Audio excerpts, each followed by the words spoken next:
De hecho, en el Cádiz, una de las cosas que negocié con el presidente fue que me dejase trabajar a mi manera, porque el departamento X me ha parado el proyecto porque ahora tal. Termino cansándome y largándome, ¿no? Me consta que tú te has relacionado con artistas muy top. Justin Bieber, Marc Anthony, ahora Jennifer López. Puedo decir, Joaquín, que en todo embolado que me he metido nunca he perdido, siempre he ganado. A saco, como el Yados y toda esta gente que pregonan un estilo de vida, ni aunque me pagasen, ¿no? Y yo estoy en un punto también de me provoca más rechazo que beneficio. Bueno, ahí pasó lo que tenía que pasar. Yo era un insensato que no medía el factor riesgo. En aquel entonces yo estaba comenzando. Bueno, Malú se llevó muchísimos años sin hablarme. Dani Aragón, ¿cómo estás, querido? Muy bien, amigo mío. Aquí siempre, con ilusión. Qué bueno. Bueno, para que el que no te conozca, Dani ha sido subdirector de los 40 Principales, formador digital de músicos, profesor en la Universidad de Loyola, bestseller con su libro La fórmula para vivir de la música y ahora responsable de marketing en el Cádiz Club de Fútbol. Hermano, tiene más vidas que un gato, se podría decir por todo, por todo bueno, esto, si te ¿no? fijas bien, yo realmente lo que es compromiso serio con empresas, dos, Grupo Prisa y Cádiz Club de Fútbol. O sea, al final Loyola son colaboraciones puntuales, pero he pasado por muy pocas empresas. Pero sí, me gusta meterme en proyectos y cosas que me ilusionan. Eres un tío innovador y creativo y sé que estás en muchos embolados. Pero a mí lo primero que me llama la atención, tío, es cómo hay un cambio, ¿no? de esa tendencia, ¿no? En la que está en la música y de repente pega el salto al deporte, ¿no? Al Cádiz Club de Fútbol. ¿Cómo es ese cambio, tío? Pues mira, yo me dejo llevar, Joaquín, por la vida. De verdad, las cosas fluyen. Al final uno atrae lo que proyecta. Y yo no sé por qué, pero cada 5 o 6 años yo me canso o me desenamoro en parte de lo que hago. O sea, yo, y esto es una cosa personal, no hay fórmulas ni historias, pero sí que casualmente le escuché algo similar a Ferran Adrià y digo, hostia, por fin hay alguien que vive las cosas como yo. Para tú en un proyecto estar al nivel que tienes que estar para que ese proyecto pueda rendir, eso no puedes mantenerlo durante muchos años, es muy complicado. No digo que la gente no lo haga, la gente baja guardia, pero tiene un gran equipo detrás. Mi proyecto, por ejemplo, con el tema de la formación, era un proyecto casi unipersonal. Yo tenía a un equipo de colaboradores, de proveedores de confianza, como yo le llamo, pero al final el grueso el peso del proyecto lo llevaba yo y eso es muy difícil mantener la energía al 100%. Entonces, cuando pasa lo del Cádiz, yo ya estaba bajando la curva, ¿no? De la ilusión. Empezaba a sentir cansancio, desenamoramiento, no tenía ya ganas ni de dar conferencias, ni de ofrecer programas formativos a nadie, ni de ponerme delante de una pantalla, ni de grabar contenidos en redes sociales. Tenía esos síntomas y casualmente, en medio de todo eso, pues me llama, alguien le habla al presidente de mí, de que vivo en Cádiz, después de 20 y tantos años fuera, quiso conocerme y nos pusimos de acuerdo en 5 minutos. Qué bueno. Y el fútbol es otra gran pasión, o sea que creo que si la única industria que podría hacer que yo, entre comillas, dejase la mía, que es la música, la mía nativa y natural, es el mundo del fútbol, ¿no? Entonces estoy llevando muchas cosas de la música al mundo del fútbol porque tiene muchos detalles en común. Buenísimo, tío. ¿Cómo aplicas esa experiencia, ¿no? que tú adquieres en el marketing musical para llevarlo después al ámbito deportivo, ¿no? Porque me consta que estás innovando mucho ahí y estás haciendo cositas que, muy poca gente en el fútbol están haciendo actualmente. Claro, al final yo sigo aplicando igual que lo hacía en 40 Principales, en la radio. Yo tengo una manera de ver y de entender el negocio. Puede ser diferente a los demás, puede ser, pero es mi manera, ¿no? Y siempre, como tú me conoces, me encanta moverme fuera de la zona cómoda, ¿no? Yo soy un ser incómodo para cualquier empresa porque mi manera de pensar va a estar siempre en hacer lo que los demás no hacen. Entonces, claro, eso significa tener que sacar de esa zona de confort a todo el personal que esté de alguna manera vinculado en un proyecto y que reme hacia la dirección que tú marques. Esa es la parte dura, pero claro, yo llego aquí al Cádiz en el mundo del fútbol y veo que hay muchísimas cosas por hacer en ese aspecto, ¿no? De decir, hostias, cosas nuevas. Y me encuentro, bueno, pues con un océano ahí lleno de oportunidades y de posibilidades, con la dificultad que eso conlleva, que al final el mundo del fútbol es un mundo altamente emocional. Depende mucho de que entre la pelotita, ¿no? Del estado de ánimo de la afición, ¿no? Y yo tengo que estar un poco apartado de eso para no dejarme llevar por la corriente y seguir caminando y construyendo cosas nuevas. Seguro. Bueno, tú te sientes cómodo en el sufrimiento porque yo creo que todo emprendedor ahí tiene esa vena, ¿no? Esa adrenalina que nos genera, ¿no? El saltar al precipicio y sin duda luego el aprendizaje que hay en ese salto es lo que después te hace crecer y conectar con otras personas y seguir experimentando, ¿no? Estar en la ola, ¿no? El que crea que emprender es fácil, lo he oído por ahí muchas veces, o ahora con todo el vendehumo que hay, que te quieren decir, oh, es que con esto mañana vas a ganar millones. Tío, hay que currar en la vida para conseguir las cosas y bueno, tú con esa experiencia dilatada que tienes con el tema de la música y demás, eh, si hay algún músico que no esté viendo, ¿cuáles crees tú, bajo ese camino que ya has recorrido, que pueden ser esas claves, ¿no? Que determinan el que un músico sea exitoso o acabe en el olvido? Vale, el músico era uno de los avatares que yo tenía. Yo me dirigía al músico que gestionaba su carrera sobre todo y a otra persona que gestionase carreras musicales de terceros, ¿no?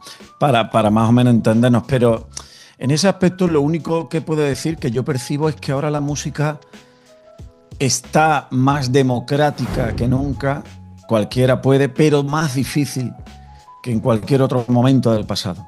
Es muy difícil, muy difícil. ¿Por qué difícil? Porque, fíjate, ahora estamos en el nuevo tsunami, la inteligencia artificial.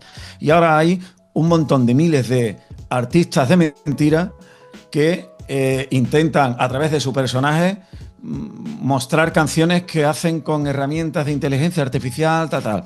En Spotify creo que había hace unos años una estadística que decía que había 2 millones de cuentas de artistas que no tenían ni una sola reproducción. Entonces, ¿qué pasa? Hay demasiado ruido y la atencionalidad, conseguir que alguien te preste su oído unos segundos para ver si tu canción es buena y darte la opción de estar ahí en esas prioridades, es sumamente complicado. Entonces, ahora ya no va de que si tienes talento o no tienes talento, tienes canciones buenas o malas, pues tener muy buenas canciones, ser un artistazo, que también hay otros elementos que debes tener en cuenta y después apelar a que se alineen pues una serie de circunstancias para tal. O sea, hay que trabajar mucho y sobre todo creo que el factor que marca la diferencia es precisamente los diferenciales. Tú tienes que ser un artista con una capacidad de pureza tan elevada que si no va a ser complicado. No es asomar la cabeza. Tú puedes hacer algo y que de repente se te ponga con 1 millón de visualizaciones en TikTok. Eso no es tan difícil. Lo difícil es mantenerse.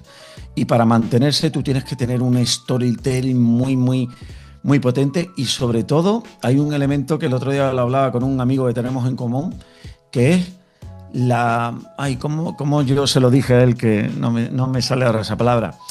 La peculiaridad que tú tengas como persona a la hora de transmitir las cosas, el carisma, La esencia, ¿no? Esa esencia, el alma que tú tengas, ¿no? Sí, entiendo. sí. Tú no puedes ser ya un artista que simplemente te limites a crear canciones. Tú tienes que tener esa peculiaridad como ser humano, ¿no? Esa ¿Vale? vaca púrpura, ¿no? Que decía Seth Godin, ¿no? Que es como, yo coincido contigo, como músico también lo he visto, ¿no? Esos cambios que van hacia un mundo que no realmente hay personas detrás, ¿no? Tú tienes que conectar con tu marca. O sea, quiero, a nivel no solo de músico, sino en el mundo en general. O sea, tú tienes que ser tu marca. No sé imagínate un tío que lleva un parche en el ojo, ¿no? Un tío que lleva un parche en el ojo, Claro. ya, aunque no tenga carisma, no tenga nada, pero la gente ya va a saber que es el del parche, porque en Es su esa momento parte hizo alguna genuina. Tú chorrada, tienes ¿no? que tener Exacto, algo que te haga genuino eso es. en la manera de contar las cosas, en la manera de exponerte, en la manera de... Bueno, tú tienes que ser genuino de alguna manera. Si no, estarás navegando en un océano saturadísimo de personas que hacen lo mismo que tú, buscan lo mismo que tú, con las mismas reglas que tú. Y ahí es donde está la dificultad. Sí, sí, sí. Yo coincido. O sea, al final, yo siempre he dicho que si hay alguien que está haciendo algo, haz lo contrario, porque ya solo con hacer lo contrario ya va a ser irrelevante, ¿no? O sea, irreferente con respecto a eso, no va a cambiar ahí el chile. Dani, tu época de los 40 principales, me consta que tú te has relacionado con artistas muy top, bueno, del estilo de Justin Bieber, Marc Anthony, ahora Jennifer López, que la vais a traer al Bien. Cádiz. Eh, a mí me gustaría que me contara aquí alguna anécdota que se pueda contar, que esté chula. Ahora pues te haré otra pregunta también sobre esto, porque me ha llegado por amigos en común de cositas, pero algo que se pueda contar de esta gente, ¿no? Alguna curiosidad que hayas compartido de algún rato con ellos. Bueno, así que me acuerde, he vivido muchas anécdotas, por ejemplo, con Mar Anthony, que lo mencionas. Yo me trajimos con una operación, con una acción promocional a Jennifer López a Sevilla cuando yo estaba de responsable en Andalucía. Y Mar Anthony venía de acompañante de Jennifer López porque era su pareja, o sea, venía de oculto. Entonces, tuve la suerte claro, ahí él se puso en código persona para que fuese su pareja la que brillase, ¿no? Entonces, mientras hacíamos el evento, yo estaba en una escalerilla del recinto donde Jennifer López se dirigía a 200 medios de comunicación, pues tomándome un botellín yo no, porque no bebo cerveza, pero sí, un botellín de Cruzcampo, de cerveza de Cruzcampo, y él solo hacía que preguntarme porque el día anterior me cogí el dedo con la puerta de acero del estudio de radio, con lo cual fue el dolor más grande que padecí en mi vida. Y estuvimos como 15, 20 minutos hablando simplemente de cosas muy humanas, ¿no? Con lo cual, de hecho, yo años atrás vi a Mar Anthony en el Madison Square Garden de Nueva York y vi la grandeza que tenía como artista a nivel mundial. Pero ahí tuve la suerte de conocer la parte humana, que es un poco lo difícil cuando los artistas son tan grandes. Y bueno, pues hay anécdotas, hay infinitas, pero esta de Mar Anthony es una anécdota humana que también te viene a decir que, mira, que después de esa burbuja en la que están metidos muchos artistas nacionales e internacionales, siempre detrás hay un ser, ¿no? Hay una persona. Hermanito, yo te conozco ya, no sé si son 5, 6 años por ahí, aún no en persona. Joder, tengo ganas de Bueno, algún pero día, es ¿vale? Ya como si nos llegará ese conociéramos. momento. Claro, Exacto. claro que sí. Em, pero como persona innovadora, creativa, inquieta, con la que me identifico, em, me gustaría saber tu opinión de todo lo que está ocurriendo a día de hoy, a nivel pues, de inteligencia artificial, a nivel de toda la guerra, a nivel de todo este cambio de eurodigital, toda la mierda que está habiendo ahora mismo. O sea, ¿se va el mundo a la mierda? ¿O cómo ves tú el futuro? No, a ver, yo soy siempre positivo, optimista y todo. Trato de poner el foco en la parte buena.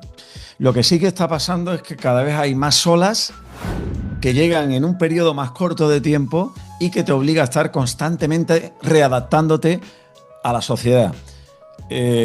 No hemos terminado de adaptarnos al boom de las redes sociales y de las tecnologías cuando llega ahora el próximo salto, que es el tsunami de la inteligencia artificial y que barre por completo, por ejemplo, al metaverso, que estamos comenzando a hablar ya del metaverso, de las gafas, Zuckerberg apostando fuertemente. Bueno, pues todo este nuevo tsunami ha hecho que el metaverso de momento quede ahí en paradero desconocido. Fíjate cómo ya no se venden gafas de Meta y no se habla, no ha evolucionado a la velocidad que eso se creía, ¿no? Entonces, la inteligencia artificial, por ejemplo, va a traer connotaciones muy negativas en el mundo, pero también muy positivas. Entonces, ahí tienes dos opciones.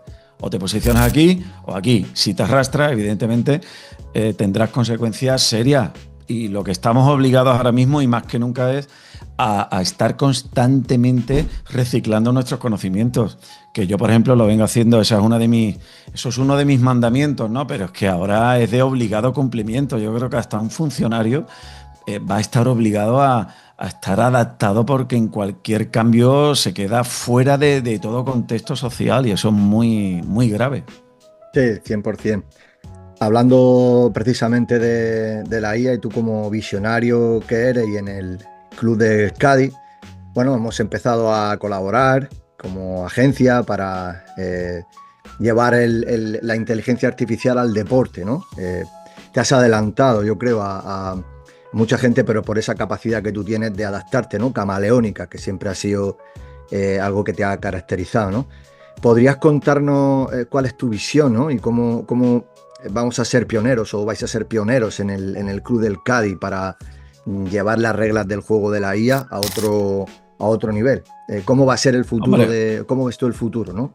Claro. En el mundo del fútbol hay un territorio tremendamente interesante y apasionante. Date cuenta que cada vez hay más procesos automatizados o requiere de más procesos automatizados de análisis de datos. El fútbol está ahora inmerso, o sea, uno de los factores prioritarios de un equipo de fútbol está la gestión del dato. Por ponerte un ejemplo, cosa que tú y yo llevamos trabajando un tiempo en otros territorios, pero la gestión del dato, conocer a través del dato los pensamientos de la comunidad de ese equipo de fútbol, del seguidor, del socio, y a partir de ahí tomar acción, monetizar, ofrecer un servicio mucho más exquisito, o sea, mejorar en todos los aspectos. Pues imagínate la inteligencia artificial, te hablo desde el rendimiento deportivo de los futbolistas, te hablo del territorio más puramente comercial, territorio de dar servicio al público, solventar dudas de las tiendas, de cómo está el stock a día de hoy de las tiendas del equipo de fútbol. O sea, que es que al final son procesos que nos van a hacer ahorrar muchísimo tiempo a la hora de conseguir llegar a un punto B, a un resultado, ¿no?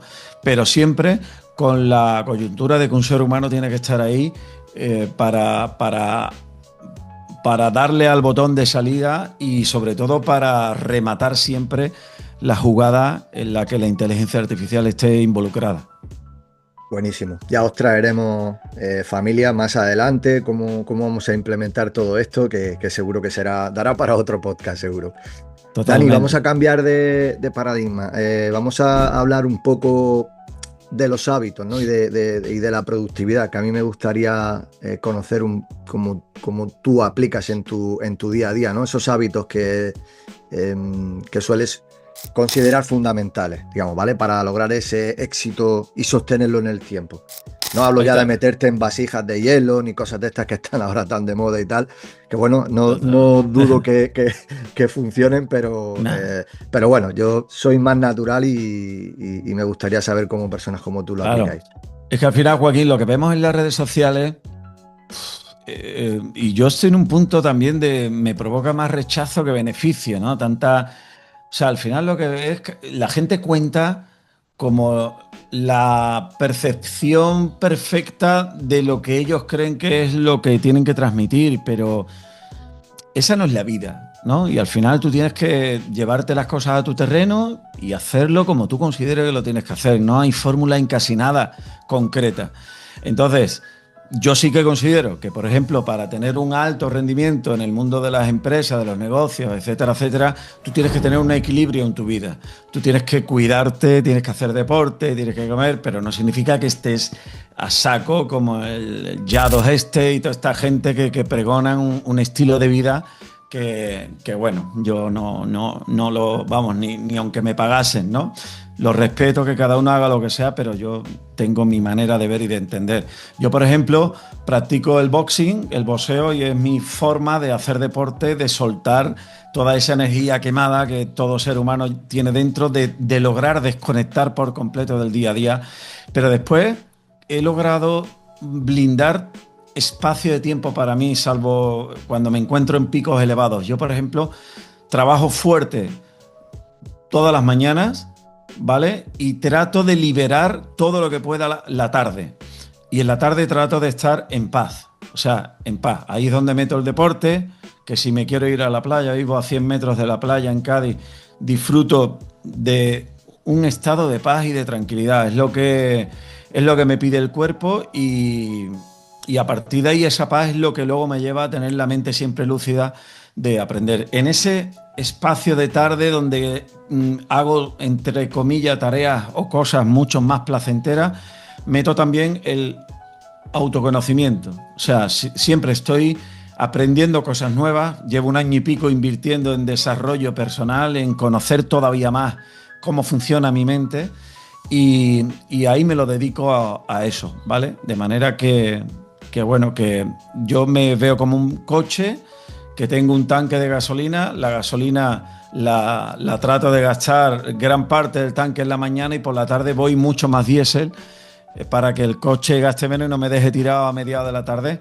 pero gestiono muy bien ya todos esos estados de estrés y de pico alto que te lleva al trabajo, donde al final vives trabajar y no trabajas para vivir.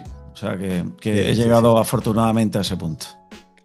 Cierto, tío. Como buen papi que eres, y seguro que habrán también viendo este vídeo, a nivel de organización, que bueno, nos dabas algunos tips y demás, pero con tanto trabajo, tío, con tantas disciplinas o en tantos puntos que estás, y luego esa cabecita que tienes, ¿no? Que yo también ya te digo que empatizo mucho contigo, que está todo el rato boom, boom, boom, boom, boom, a callar ese ruido, ya no solo tuyo, sino de tu entorno, porque a veces, bueno, dicen por ahí que somos la media de las 5 personas con las que estamos, pero hay muchas más que te influyen. Tú luego puedes elegir, pero todo te puede o bien contaminar o impulsar. Entonces me gustaría saber cómo eliges tú bien ese círculo y cómo te organizas también para poder llegar a todo, tío, a disfrutar de la familia, no sé, porque son muchas cosas, ¿no? Totalmente. Empiezo por lo último. Yo me organizo delegando bien, rodeándome de un equipo de gente realmente válida o por lo menos que se deje estar preparada por mí en lo que yo le pueda ayudar para que sean como yo. A mí me gusta siempre adoptar el camino directo, el corto. Odio las reuniones. Comprobé después de 20 y tantos años en el mundo de la radio que el 80% de las reuniones no valen para nada. Entonces, cuando tengo reuniones son las justas, necesarias y voy al grano. Entonces en mi trabajo soy muy directo. O sea, no, de verdad, que yo no entiendo el trabajo con curvas, con laberintos y esos procesos burocráticos. De hecho, en el Cádiz, una de las cosas que negocié con el presidente fue que me dejase trabajar a mi manera, que si yo pongo el foco en un proyecto, en un objetivo, voy a por él y lo suelo conseguir, pero como yo empiece a distraerme porque el departamento X me ha parado el proyecto porque ahora tal, entramos en ese laberinto y ahí yo termino cansándome y termino cerrando el proyecto y largándome, ¿no? Entonces, se trata de rodearte bien de gente que sea altamente eficiente, altamente solvente, o sea, que tenga una mentalidad muy proactiva y muy de solventar. Problemas siempre va a haber en todos los proyectos, pero un problema no puede causar una pérdida excesiva de tiempo, lamentándonos, justificándonos, echando culpa. No entiendo eso. Yo me he despojado de todos esos temas de culpa, de egos y de mierdas y voy directo al objetivo y al grano. Y así se lo hago saber con la persona con la que me siente para que me entienda y para que no me ponga nervioso, porque a lo mejor, pues por supuesto, no todo el mundo piensa como yo, pero cada vez que empiezo una reunión le digo, mira, quiero ir muy directo al grano, vayamos al lío y si tenemos confianza y me quieres contar un poco de tu vida y tengo tiempo y me apetece, lo haremos y si no, pues nada, ¿no? Y después, pues en la otra pregunta ya se me ha olvidado, Joaquín, que era lo primero que decía, la gestión, ¿no? Sí, cómo lo llevas con la familia, cómo te organizas así para poder llegar a todo, pero vamos, ya me has respondido. Claro, pues se trata de bloquear, bloquear también en un calendario el tiempo que le tienes que dedicar a tu familia, a tus niños o a tu niño, en este caso. Yo también tengo un niño. Yo ya no lo tengo en calendario, pero sí que tuve que hacer al principio un ejercicio de decir, oye, a partir de esta hora en adelante no agendo nada. O sea, eso está para mi niño y me mentalicé de que cualquier reunión que pudiera surgir en esa hora, ¿no? Es como si tuviese algo más importante que cualquier reunión, ¿no? Que era estar con tu niño. Y al final, ya te digo, piso mucho el freno cuando se adentra la tarde, y piso el acelerador a tope cuando me despierto, desayuno y ahí empiezo a hacer las cosas realmente importantes por la mañana para no estar todavía invadido por las tareas diarias cuando llega la tarde, y ahí meto al niño. Y yo creo que con tiempo hay espacio para todo lo demás, son excusas. Yo tengo ahora proyectos muy gordos, como tú sabes, muy gordos. Entro ahora en mi fase, en la meseta alta, y no hay excusa. O sea, no hay excusa. Lo que hay que ser muy contundente y tener muchísima claridad con las cosas que quieres y los objetivos de cada día que tú te plantees. Lo demás, bueno, son cada persona se pone sus propias piedras en el camino para avanzar más o menos, pero yo lo llevo para adelante y lo llevo bien. O sea, que al final es una cuestión de mentalidad, ¿no? De estar ahí fuerte, de tener convicción. Y yo creo que también como tener un objetivo claro, tío, porque a mí me ha pasado que yo, por ejemplo, en un momento de mi vida como que estaba perdido, no sabía hacia dónde ir, me gustaban cosas, pero el conectar lo que te gusta con lo que te va a dar dinero, porque no siempre es lo mismo, es muy jodido, tío. Y yo lo veo con muchos amigos míos, porque en mi círculo, yo tengo un círculo de personas muy top, que yo aprecio muchísimo, de las que estoy aprendiendo, pero luego tengo otro círculo que no es tan... O sea, mis amigos de toda la vida, los del barrio, ¿no? Que son gente que hay veces que no sabes cómo explicarle o cómo ayudarle a que tengan esa visión, y te ves como un bicho raro, pero sin embargo hay otros círculos en los que dices, hostia. Entonces, en la vida yo creo que hay personas que te pueden hundir o que te pueden sacar a flote, pero para eso tienes que tener claridad, y eso creo que, por desgracia, lo tienes que aprender a base de tortas, tío, y es una movida. Esa pregunta que yo tengo siempre en la mente es cómo aprender sin tener que cometer esos errores, ¿no? No sé cómo lo ves tú esto. Claro. Ahí para mí lo que la vida me dice, o sea, yo suelo alejarme de las personas que me restan energía. Entonces yo tengo como dos círculos que son mis amigos de toda la vida, que para mí es patrimonio mío, y no todos les gustan los negocios ni historias, pero son personas que suman porque me hacen desconectar de mi día a día, me hace también recordar de dónde vengo y quién soy. A mí eso me encanta, me aporta, por lo tanto nos resta. Y luego están los amigos ya de círculo más tema negocio, que ahí hay dos tipos de perfiles: el que te aporta siempre, el que ve todo de una manera positiva a pesar de que hay muchas adversidades, pero son positivos en su discurso, ¿no? Como nuestro amigo Javi, ¿vale? Xavi Hernández es una persona con la que gusta estar porque él siempre es positivo. Por supuesto que tiene problemas como todo, su día a día tiene momentos duros como todo, pero es positivo. Y después está ese amigo que también tiene negocio y siempre es negativo, siempre está quejándose de lo que le paga Hacienda, siempre está quejándose de tal, quejándose de que todo está mal, quejándose. Entonces yo también trato de alejarme de ese perfil, porque ese perfil al final te termina contaminando, y el ego es muy cabroncete. El ego, cuando te ve en un momento de debilidad, todos estos datos que ha ido memorizando y que ha ido recopilando, te los engrandece dentro de ti para que tú te dejes arrastrar, por ejemplo, con la pereza y digas, hostia, pues no tengo fuerza ahora para volverme otra vez a poner a lanzar un proyecto, no tengo fuerza para pasar esta adversidad. Y la única manera es estar siempre rodeado de personas que no te resten, solamente que no te resten, ¿vale? Qué bueno. ¿Cuál fue tu mayor error como emprendedor y qué aprendiste de ello para seguir avanzando? Buena pregunta. Error. A ver, yo no me arrepiento de nada porque me fue bien y además lo hice como yo quería. Yo no quería tener trabajadores, quería que fuese un proyecto unipersonal. De hecho, ahora con la inteligencia artificial dicen que por día se multiplica el número de emprendedores que van a superar el 1.000.000 de euros sin tener trabajadores. Eso ya hay muchos, pero eso va a ser ya algo sumamente alcanzable, ¿no? Quizás, fíjate, yo cogí la ola buena del tema de la venta de formación online. Digamos que fui de los primeros que nos posicionamos.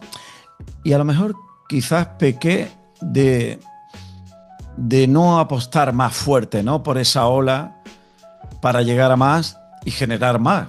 Al final no nos engañemos. Aquí hay dos aspectos importantes: que lo que hagas te apasione, que tengas un porqué y un para qué muy claro. Y yo quería ayudar a la industria de la música y lo ayudaba de dos maneras: dando mucho contenido gratuito con un blog que llegaba a más de 1 millón de personas al año, y eso era mi manera, digamos, generosa. Y luego, por supuesto, tenía que vivir de eso, y lo hacía con programas formativos ya de un alto valor, porque era, bueno, pues porque tenía, para mí era un desgaste muchísimo mayor. Lo que yo ofrecía tenía otro sentido, y, y ahí pequé quizás de no ser excesivamente agresivo y conformarme un poco con las cosas que me iban llegando, ¿no? Pero sí que es cierto que si volviera atrás con lo que sé ahora, pues hubiera apostado más, hubiera invertido más para recoger más. Y no lo hice.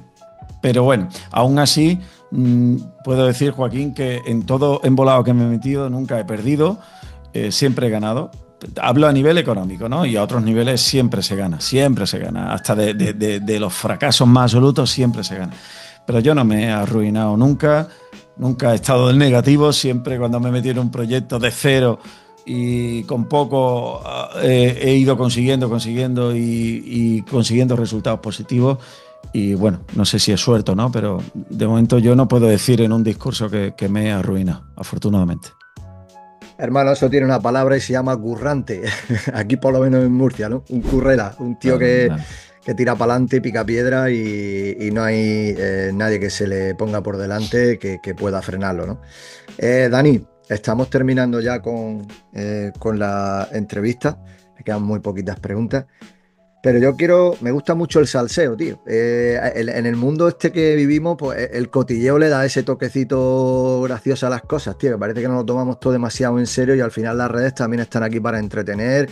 Estamos viendo que siguen siendo top 20 o top, bueno, top 10 o top 5, no lo sé, pero que la televisión sigue estando ahí con programas como El Sálvame o mierdas de estas, ¿no? Pero que la gente, hay veces que viendo eso también se desenchufa. Y yo mismo reconozco, tío, que soy anti toda esa porquería, pero cuando veo 5 minutos, tío, no sé qué es lo que tienen, que te enganchan, tío. Hay algo siempre ahí que te pilla. Bueno, por ejemplo, Joaquín del Cádiz, has visto cuando la isla esta de las tentaciones, las coñas y la risa que te pegas con él. Pero bueno, a lo que voy, a una cosita así de cotilleo que tú nunca hayas contado en público y no sé, que te quiera atrever aquí, ¿vale? Sin compromiso a decir. Algo que tengas por ahí, no sé, algún cotilleo o bien con artistas, o bien con jugadores, o bien, no sé, en tu vida, con algún amiguete, no sé, algún chascarrillo. Tío, es que no sé. O sea, que no Si se no te puede gusta, escúchame, cuéntame un chiste.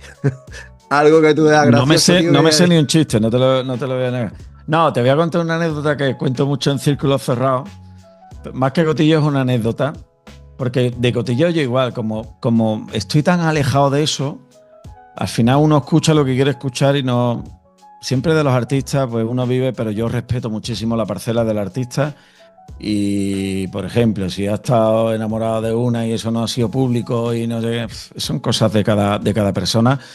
Pero yo recuerdo en mis comienzos en Cádiz que monté un concierto con Cadena Dial en la playa de La Barrosa con 30.000 personas de público, y el plato fuerte era un artista que se llama Malú, que era su primer disco, El Aprendí. Y claro, ahí habían como 10, 12 artistas. Entonces el formato era música en playback, voz en directo, porque tú no puedes meter 12 artistas en directo con músicos, cada uno con su música, es un caos. Entonces yo siempre en el backstage de mis eventos metía lo que llamamos en Cádiz un majara, ¿no? Con todos los respetos, que son personas, bueno, pues personas que tienen sus historias mentales, eh, y que son personajes que también te ríes mucho con ellos. Y había uno que era amigote mío de San Fernando, que en su paranoia él decía siempre que era multimillonario, que si hablábamos de música, pues él te decía, pero porque él, a ver, que tenía un pequeño retrasillo, ¿no? Mental, pero era muy gracioso y yo lo metía siempre porque yo le hacía feliz y entonces a mí me hacía feliz. Él decía, por ejemplo, cuando sabía que yo tenía un concierto, Dani, yo voy al backstage porque yo he sido, yo he trabajado con Michael Jackson, he trabajado, claro, y yo le seguía rollo y mis amigos le seguíamos rollo y ahí se montaba ya una película. Entonces, el que tocaba la batería, el figurante de la batería de Malú, que yo tenía preparado, que se había ensayado las 2 canciones que tenía que hacer el artista, se puso malo 10 minutos antes de que subiera el artista. Claro, yo entro ahí en un estado de estrés y digo, hostias, y ahora que subo ahí con el artista fuerte y este personaje que yo llevaba me hace así por detrás y dice, primo, me llamaba primo, ¿qué te pasa? Digo, no, que se ha puesto malo el chico de la batería, el músico, dice, aquí estoy yo. He hecho 3 giras con Phil Collins y con Mark Knopfler y no sé qué. Y yo estaba tan agobiado que le dije, mira, toma las baquetas, pero por favor te voy a dar un consejo, no toques los tambores, la batería, porque es playback. Entonces tú haz el movimiento y sigue, ¿vale? Y como hay mucho público y te van a ver de lejos, no se va a notar. Y dice, no me tienes que dar consejos, que yo tengo 2 Grammy, que... Y digo, vale, perfecto. Bueno, ahí pasó lo que tenía que pasar. Yo era un insensato que no medía el factor riesgo. En aquel entonces yo estaba comenzando y cuando sube Malú y empieza a cantar el tema que en ese momento era número 1 en España, el compañero de la batería se viene arriba, empieza a darle palos a la batería y como no había tocado una batería en su vida, se desmonta la batería en medio del playback. Entonces tú imagínate que Malú cantando, esa batería se desmonta y ahora yo desde abajo del escenario diciéndole sigue tocando, como que hiciera el movimiento aunque no tuviese la caja ni el platillo que se le había desmontado. Y él dice, él me contestaba, yo soy un profesional, y empezaba ahí agachándose a buscar los tornillos. A continuación Malú mirando para atrás porque el público ya estaba más pendiente del batería, que había dejado de tocar el playback que de ella. La gente diciendo, vaya Timo, esto es un playback. Yo al del humo diciendo, inunda el escenario de humo. Bueno, Malú se llevó muchísimos años sin hablarme. De hecho coincidimos cuando yo ya estaba en Madrid de subdirector de los 40 principales y me veía, nos vimos en un despacho y me veía como diciendo, te conozco de algo y no sé de qué. Y le dije, mejor te quería que no olvidar, te quería olvidar. Me metí en 2 o 3 embolados de ese tipo. Qué bueno, tío, bueno. Qué bueno. Buenísimo, tío. Bueno, gracias por esa transparencia y por esa humildad que te caracteriza, tío, de humanidad, ¿no? De contarme estas cositas. Claro. Ya para terminar, Dani, si hoy lo perdieras todo, tío, o sea, te quedara absolutamente a cero y solo tuviera un móvil, 100 pavos en el bolsillo y lo que sabes, ¿qué harías en los 7 primeros días? Complicado, pero yo sé que tú vas a saber salir. A ver, te lo repito, o sea, si quieres, ¿eh? Sí, repítelo porque... totalmente, si empezara ahora mismo de cero, ¿vale? Porque lo pierdes todo, entra en bancarrota, pasa cualquier historia, ¿no? Te quedas con tu móvil y 100 pavos en el bolsillo y la experiencia que llevas en la mochila. ¿Qué harías en los próximos 7 días? ¿O qué harías? ¿Cómo reaccionarías? ¿Cuál sería tu objetivo a partir de ahí? ¿Por dónde arrancarías? Hombre, evidentemente no comenzaría un proyecto nuevo porque un proyecto requiere de mucho esfuerzo y dinero, pero sí que trataría de tirar de mi marca personal y haría algo que partiera un poco del sentido de la reciprocidad, de dar algo muy bueno gratuitamente, pero no como vemos ahora, sino, no sé, o montar rápidamente un podcast donde la gente tenga que meterse en una comunidad privada, pero gratuito, pero no abierto, para que la gente lo valore y a partir de ahí escalar. No sé, algún tipo de estrategia basada en eso, en dar algo muy, muy, muy, muy potente, muy exclusivo y a partir de ahí tratar de monetizarlo. Pero sobre todo con la comunidad, con la siembra que yo he hecho anteriormente, que es el mundo de la música. Y ofrecería algo gratuito que estuviese al nivel de un producto de pago, para que me entiendas, y que eso luego conllevase a la oportunidad para esos asistentes de tener algo que jamás hubiera ofrecido. Por ejemplo, algo relacionado con una consultoría personalizada mucho más profunda, porque ese formato yo casi nunca lo quemé, bueno, por un tema de factor tiempo, ¿no? Entonces, me llama mucho la atención, por ejemplo, si el vehículo que tengo que utilizar para esto fuese un podcast, sería un podcast privado, donde yo te adentro en una comunidad privada gratuita y te voy a dar, y además con factor tiempo incluido, 10 capítulos de podcast privado que tendría que ser oro para que la gente se enganchara, y luego, por supuesto, ofrecer algo con unas unidades muy limitadas y de alto valor para comenzar. Lo que no haría sería emprender con un proyecto nuevo en esas circunstancias, porque eso sería un suicidio garantizado. Eso está guay porque al final tú partes de vender experiencia, ¿no? Y una marca personal de atrás, que ese es lo que marcaría la diferencia. Y ahora te voy a poner el caso contrario.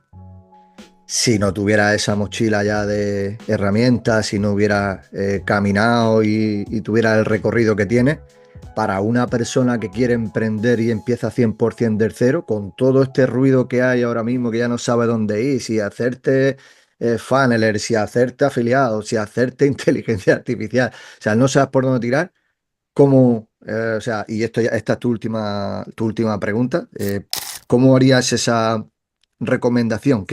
¿Por dónde empezarías? Bueno, pues comenzaría a trabajar con ChatGPT para dar dentro de mi territorio de habilidades una idea genuina. O sea, tiene que ser una idea genuina que no me, o sea, que no me exija coste inicial y que me permita comenzar a generar algún tipo de ingreso. Una idea genuina. A lo mejor la idea genuina termina siendo vendiendo a través de TikTok Shop algo de otros, productos de otros, y tú eres un intermediario, que son, al final no deja de ser el drop shopping de toda la vida. Pero la manera de hacer las cosas tiene que ser genuina, porque si no, lo que hablábamos antes, estás haciendo lo mismo, eres un commodity porque utilizas la misma fórmula que los demás y ahí no vas a destacar. Requiere muchísimo tiempo, muchísimo esfuerzo y de un porcentaje mínimo de éxito. Entonces, tienes que dar con una idea genuina donde haya algo que sea diferente a los demás, aunque sea la manera de venderlo, y a partir de ahí para adelante. No se necesita mucha comunidad para generar dinero, pero sí que las personas, el goteo inicial comienza a detectar que lo que tú estás ofreciendo es distinto.